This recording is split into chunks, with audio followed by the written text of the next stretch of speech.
बाब तस्मीअ वत्तहमीद वत्तामीन। हदीस अबी हुरैरह रज़ियल्लाहु तआला अन्हु अन्न रसूलल्लाह सल्लल्लाहु अलैहि वसल्लम क़ाल इज़ा क़ाल इमामु समिअ अल्लाहु लिमन हमिदह फ़क़ूलू अल्लाहुम्मा रब्बना वलकल हम्द फ़इन्नहु मन वाफ़क़ क़ौलुहु क़ौलल मलाइकति ग़ुफ़िर लहु मा तक़द्दम मिन ज़म्बिही। दे बाब की मुंगता तस्मीअ और तहमीद और तामीन तदरी सुजुन दी तो दे पबारे के दरे अहादीस पर बयान ही तामीन हो आमीन वैलो तो इमाम चिकला गैर मग़दूब अलैहिम वलद्दालीन हुई नागा पखपलम आमीन हुई और खल्क़ुलम पकार दी च आमीन हुई आगे पारा जुदा हदीस पर पेश करी। इंसान चिकल रुकूल ललशी और ब्यारा पासी समिअ अल्लाहु लिमन हमिदह हुई तो दे समिअ अल्लाहु लिमन हमिदह वैलोता तस्मीअ हुई और चिकल उलाड़ी उदरे दो हालत के दरुकू नरस्तु तक़ौमा हुई कौमा रुकू पसे उदरे दल कौमा के च उदरेगी कला उदरेद नेर तो चिकला इमाम समिअ अल्लाहु लिमन हमिदह हुई नो दे हुई रब्बना वलकल हम्द। उस हदीस को बज़ाहिर ढेर आसान दे लेकिन कदा मुख्तल अमल तो गुरु न मुख्त वदा गलते पतो लगी अगदा चिकल इमाम समिअ अल्लाहु लिमन हमिदह अखलास करी नहीं न मुंगला रब्बना वलकल हम्द वैल नदी पगार उस्ताद द टोलो दखले ने जो जान सरा औरम तासु रब्बना वलकल हम्द औरेद वौरेख आगे नरस्तो दाने वो चागा सरा हुआ तो खो मुक्तदी कना तो मुक्तदी आ गई चागा दे इमाम दे कार नरस्तो ब्या तो जिक्र नरस्तो ब्या जिक्र शुरू गई वो चिकरा दगा शांत उदरे दिली नो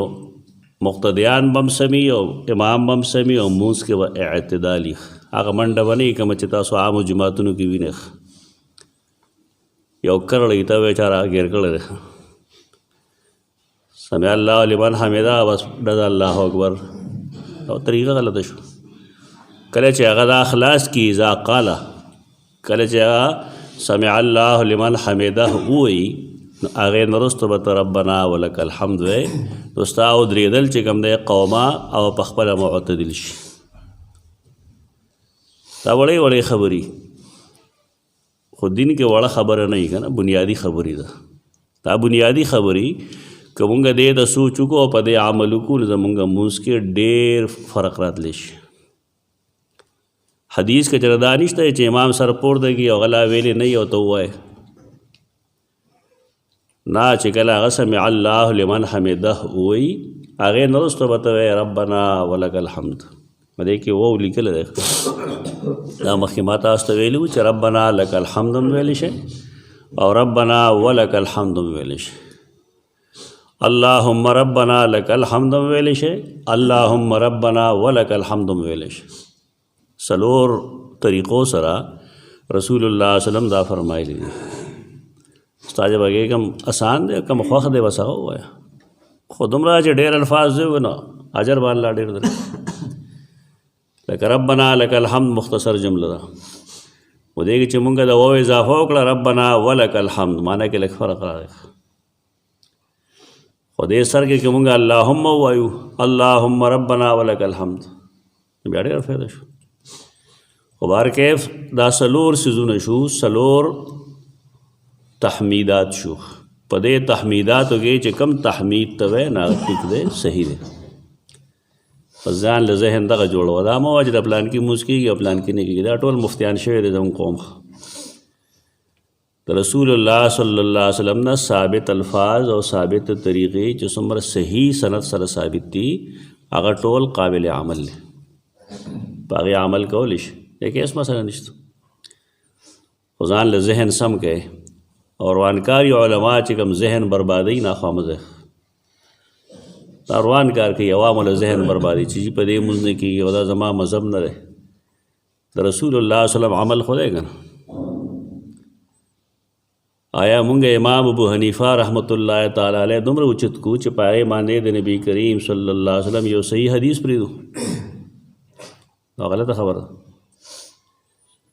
رسول الله صلی الله علیه وسلم دی بل څوک رستو د هغه نه رسول نه دی دې خبره باندې ځان پوهول پکار دي جګړې مګړې مه کوئ چې کومه حدیث کومه اعمال د رسول الله صلی الله علیه وسلم نه ثابت دي سند صحیح دی او ټول صحیح دي او ټول قابل عمل دي دا نه د اختلاف خبره ده او د جنگ خبره ده امام بسمع الله لمن حمده وی چې هغه ووایي نو هغې نه وروسته به تاسو وایئ ربنا اللهم ربنا ولک الحمد اللهم هر ځای کې د مونځ بنیادی مقصد سره خشوع قرآن مجید د مؤمنانو د کامیابو مؤمنانو صفت لیکل دی هغه دا دی چې الذین هم فی صلاتهم خاشعون هغه چې په خپل مونځ کې خشوع کوي خشوع څه ته وایي الله ته عاجزي کول عمل باندې هم کوي او په خولې باندې هم کوي مونږ چې مونځ شروع کوو نو مونږ شروع کوو د الله اکبر نه دا خشوع ده د الله کبریا ویل دی الله ټول نه لوی دی مونږ ډېر واړه یو مخلوق د هغې تا سره څه نسبت دی بیا سورة الفاتحه کې د هغه تعریفونه کوو هغه سره لوظونه کوو دا ټول د عاجزۍ طریقه ده هغه نه صراط مستقیم غواړو د دلال او د غضب نه ځان د بچ کولو سوال کوو هغه ته دا خشوع ده بیا چې ټیټ شو نو الله اکبر وایو سبحان ربی العظیم وایو دا هم خشوع ده تسبیح وایو دا غیر الله لپاره دا غیر رب دپاره چې هغه العظیم دی رب د ټول نه لوی دی بیا سمع الله لمن حمده کې هم خشوع ده خپل عاجزي ده چې کم سړی الله ته عاجزي وکړي نو الله د هغه حمد اوري که نه څوک چې الله ته عاجزي نه کوي تواضع نه کوي الله د هغه خبرې نه اوري بیا ربنا ولک الحمد یا اللهم ربنا ولک الحمد یا ربنا لک الحمد دې کې مونږ الله ته ځان وسپاره ته مواز وکړه ربنا الله ته زمونږ رب او چې کله اللهم ورسره ووایو بیا خو بلکل واضح شوه یا الله ستا نه سوا زمونږ د تېښتې ځای نشته اللهم ربنا ځکه ته زمونږ رب دا ټول مونځ په عاجزۍ بنا دی سړی چې د مونځ د ترجمې نه واقف وي د له مونځ خوند ورکړي ادې منډه نه وایي زمونږ بعضې خلک جنازه کوي که نه ته بله څه به دې ویلې نه هغه د جنازې نه یو کړو باسي ما ته څوک وایي زه ورته وایم د استاد ښه خولې ده موږ ته یې ښه نه ده خولې ته ته یې ښه خولې ده باسې وټس ته وباسي صحیح طریقه باندې جنازه کوه مونځ هم په صحیح طریقه باندې کوه ته سپي خو نه یې په مخه کړې درست طریقې سره د الفاظو ادایګي کوه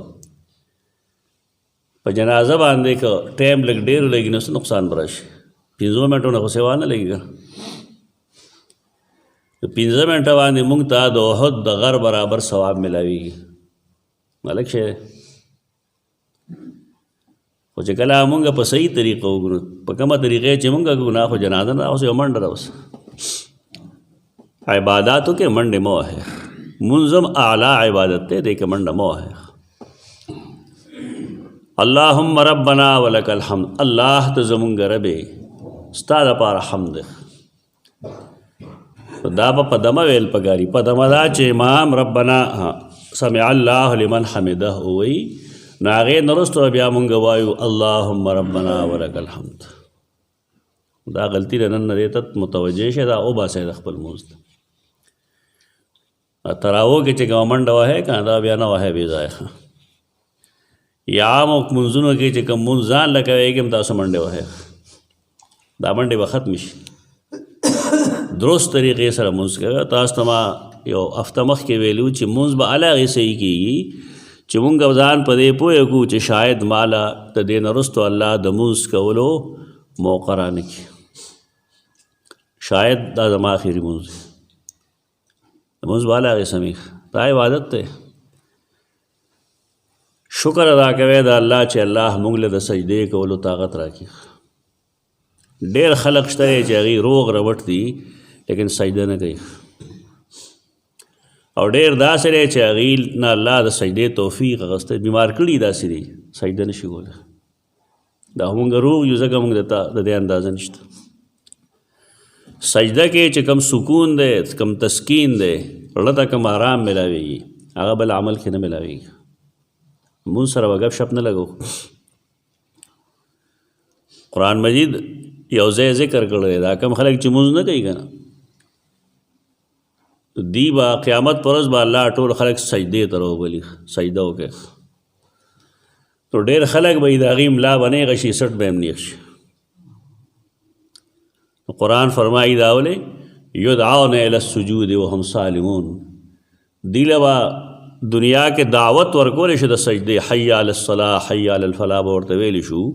لیکن دی روغ رمټو نه به راتلل. نو قیامت کې الله هغه له د سجدې توفیق نه ورکوي. دا مونځ داسې ستړی نه ده چې ته وایې داسې یو ستړی ده، دا مقصودي عبادت دی. دې ته متوجه شي او دې کې چې څومره غلطۍ دی ته وباسئ چې د مونځ په خوږو پوه شي. جاندار مونځ کوئ، جاندار ما بل ورځ مې ویلي داسې مونځ کوئ چې سایي د مړ مونځ نه څه جوړېږي چې نه رکوع شته، نه سجده شته، نه ذکر اذکار شته، نه پکې اعتدال شته. دا خو مړ مونځ دی. ژوندی مونځ پکار دی چې د الله دربار کې د هغې څه اثر وي. اشعار وایي که چې سینه د ځمکې وچوي ټک ټک، ډېرې نه داسې یو دوه سجدې پکار دی. یعنې مونځ داسې کول پکار دی چې د ځمکې سینه وچوي په هغې باندې چې دې بنده په ما کومه عاجزي ښکاره کړه الله ته. نو دا تواضع، دا خشوع، دا فرض ده په مانځه کې. دا د اول نه تر اخره پورې ده. دا نه چې یو ځای کې ته تواضع وکړې. خشوع فی الصلاة چې کوم دی دا فرض ده. قرآن د کامیابۍ ذریعه ګرځولې ده. قد افلح المؤمنون الذین هم فی صلاتهم خاشعون. او چې کله زمونږ قومه مونږ وکړو او مقتدیان چې کوم دی هغې د امام نه وروستو اللهم ربنا ولک الحمد وایي، نو فإنه من وافق قوله قول الملائکة غفر له ما تقدم من ذنبه. مونږ باندې چې الله کوم ملائک مقرر کړي دي هغه مونږ سره مونځ کوي که نه. دلته اوس ګڼ ملائک دي، څومره چې مونږ کسان یو نو هغې له دو کې ضرب ورکړه دومره ملائک دلته اوس هم شته. زمونږ اعمالو باندې چې کوم ملائک مقرر دي هغه مونږ سره مونځ کوي که نه. بیا د سهار او د مازدیګر مونځ کې ملائک ډېري، لکه دوه خدای او دوه نور راغلي. هغې دا عمل لیکي د الله د بنده. او دارنګې الله رب العزت اسمان کې ملائکو ته ووایي چې فلانکي ځای کې خلک مونځ کوي. نو هغې هم چې کله امام سمع الله لمن حمده وایي الله هغې ته متمثل کی، نو هغې اللهم ربنا ولک الحمد وایي. دیکھیں احتیاط کوئے، منډې نه بګار مه کوئ. و دې حدیث کې دا راځي چې که د چا ربنا ولک الحمد یا اللهم ربنا ولک الحمد د ملائکو موافق شو، یعنی موافق دی امام ملائکه د امام نه وروستو وایي، ښه امام سره نه وایي، ملائکه د امام نه وروستو وایي. نو که چا د امام د وروستو دی وویل نو د ربنا ولک الحمد د هغې سره برابر شو. چا چې داسې شو نو غفر له ما تقدم من ذنبه، مخکې چې د کوم ګناهونه کړي نه به ورته وبخلی شي. دا په هر مونځ کې الله مونږ په وړه وړه خبره باندې په مختصر خبره باندې معاف کوي، لیکن الله چې مونږ د مونځ نه عبادت جوړ کړو. مونږ ته عادت جوړ کړی بس دا سیزونه ووایه زر چې بېغمه کېږي که نه. یو بوج دی، دا بوج نه دی، دا فریضه ده. یو سړی د خپل اولاد دپاره د واده د وخت نه وارې تر مرګه پورې لګیایي، محنت کوي، مشقت کوي، مزدوري کوي، اولاد کې څه نیکي څه نیک نه وي. تاسو ووایه ټول اکثر پلاران یې تاسو ته بوج برداشت کړی دی چې زما اولاد په ما باندې بوج دی. که ډېر نکم ما هم وي که نه اولاد وي. که دغه شان سلوک مونږه مونځ سره وکړو، مونځ عبادت وګڼو او په ځان بوج نه ګڼو، نو الله رب العزت به زمونږ لارې ټولې اسانې کړي. مونځ هغه څیز دی چې قرآن او سنت په دې بار بار زور اچولی دی. نو د هغې زور اچولو فایده دا ده چې انسان د الله دربار ته 5 وخته ځي، حاضري لګوي او په هغې طریقه باندې مونځ کوي څنګه چې رسول الله صلی الله علیه وسلم کړو یا څنګه د هغه تعلیمات دي. ورته هر څه سمېږي، دنیا هم سمه شي، آخرت هم سم شي. خپل مونځ نه دا غلطي وباسئ چې امام سمع الله لمن حمده وایي ته خاموش، هغې نه وروستو ربنا ولک الحمد ووایه. نو ستا قومه به سمه شي. دی که مطلب دغه دی، قومه به دې هم سمه شي او ستا قول د ربنا ولک الحمد به د ملایکو په شانتې شي. نو فایده به یې دا شي چې تا به الله در ورځې 15 ځله معاف کوي. هلک شی خو نه دی که نو در ورځې چې 15 ځله معاف شي نو په میاشت کې څو مونځونه وي؟ در ورځې 15 وي نو په 13 ورځو کې اوس وایي 150 مونځونه وي. نو چې 150 مونځونو کې بیا کال کې ضرب ورکړه، بیا عمر کې ضرب ورکړه، الله د هغه رحم خو بانې تلاش کوي زموږ د معاف کولو. دې ته بانه وایي، اسباب وایي. د الله رحم و کرم دی دا چې هغه زموږ د معاف کولو اسباب مهیا کوي، لیکن موږ د هغې نه فایده نه اخلو. د ژوند د لنډ تنګ کېدو وجه دغه ده. دې نه فایده واخلئ او صحیح درست طریقې سره تسمیع او تحمید وکړئ. دې پسې بیا تامین 2 حدیث دی، انشاءالله بل وخت وایو. اقول قولي هذا.